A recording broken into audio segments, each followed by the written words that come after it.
Ja sam rekla ja ću biti sretna kad će se u Hrvatskoj o masturbaciji govoriti kao i o konzumaciji jela ili vremenskoj prognozi.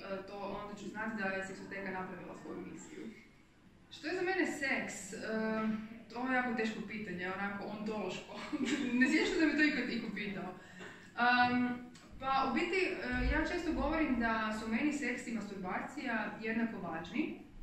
I seks je jedna fiziološka potreba i isto kao i masturbacija kojom se na neki način oslobađamo tog nekakvog unutrašnjeg fiziološkog seksualnog poriva s nekim, dok je masturbacija kad to činimo sami.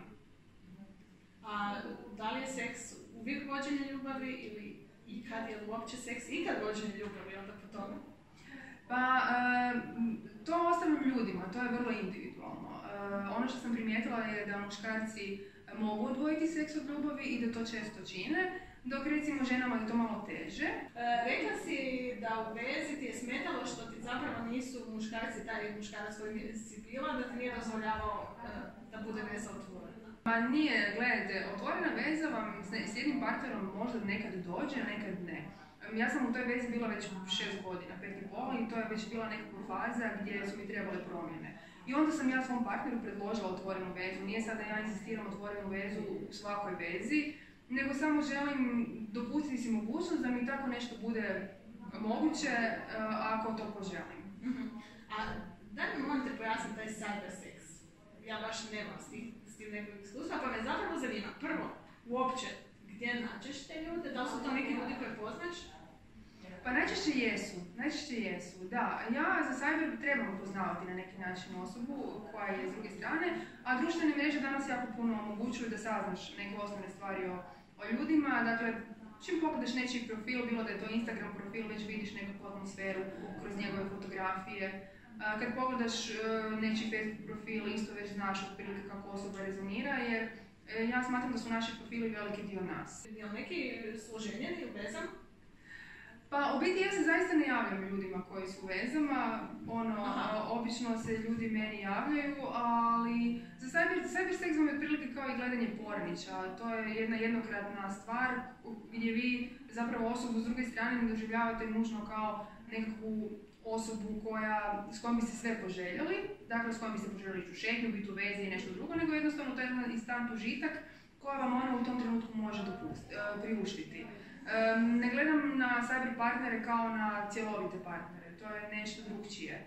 Dakle, vi neki dan vas može privući neki porno glumac i pogledate pornić s njim, a drugi dan možete neku živu osobu preko cyberseksa koju možete uživo poznavati, ali ne morate nužno.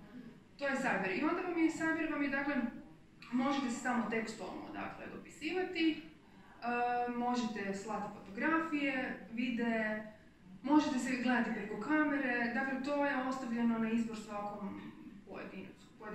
A nemate strah od, ne znam, da će video negdje iscuriti? Pa od kad imam seksoteku imam taj strah, definitivno, i zato moram jako paziti i sad u zadnje vrijeme je sve teže zapravo. Ponekad, recimo, cyber imate s nekim i onda drugi dan za njega nemate više vremena jer radite nešto drugo ili vam uleti netko treći i onda ljudi znaju biti ljubomorni i na neki način vam se znaju pitati pa gdje si, zašto se ne javiš i tako dalje.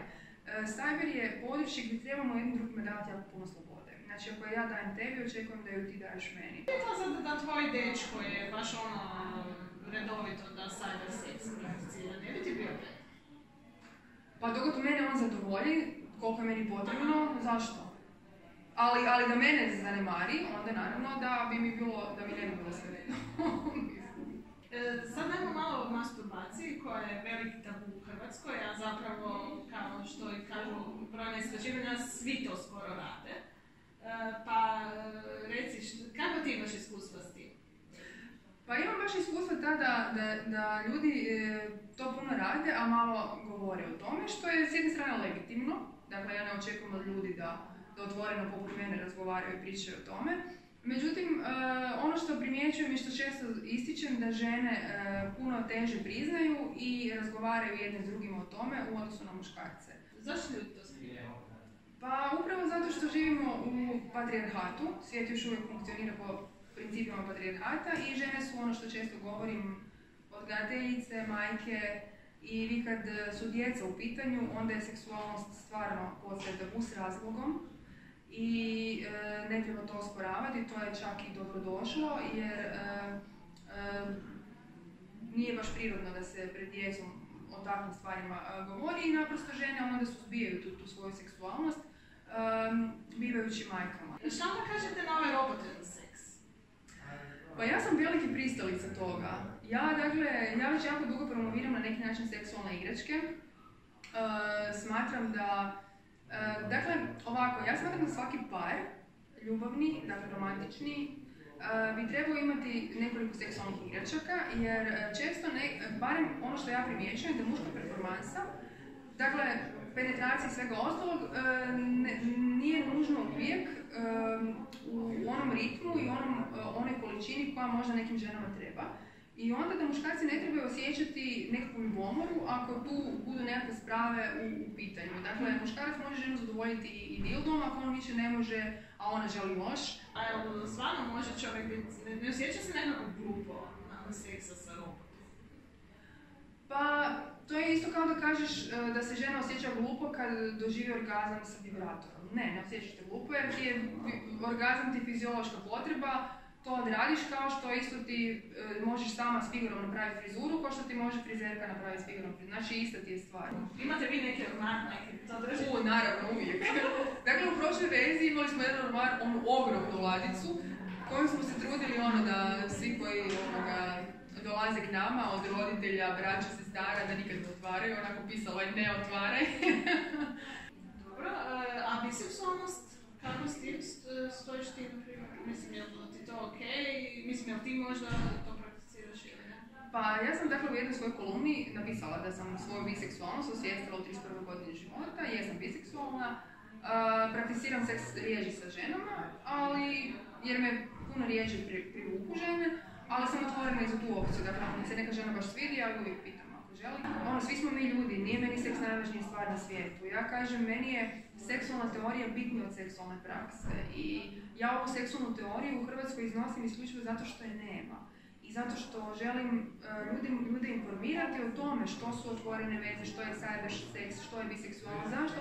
Zato jer ih niko to punim imenom i prezimenom u regiji, ne samo u Hrvatskoj, nije nikad informirao. I ako mogu dati te informacije, pa niko sretniji od mene. Zašto? Zato jer ih ja nisam imala odrastajući i sretna sam kad ih mogu dati. Znaš ti, ja ću ti jednu cijelu kolumnu napisala utječe li roditeljstvo na seksualnost.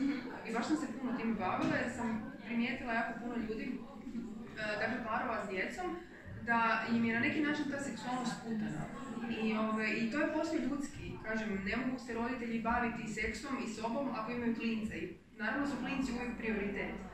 Tako da, tu postoje neke stvari gdje se može poboljšati seksualni život u smislu da otiđete na neki novi teren, dakle da niste nužno doma gdje odgajate djecu, nego otiđete autom možda negdje negdje vani, na livadu ili tako negdje, ili ne znam, znaš da pričate ili ne znam da se... To čovjek se mora odmaknuti. Odmaknuti malo, tako je. Zato su putovanja jako dobra za to.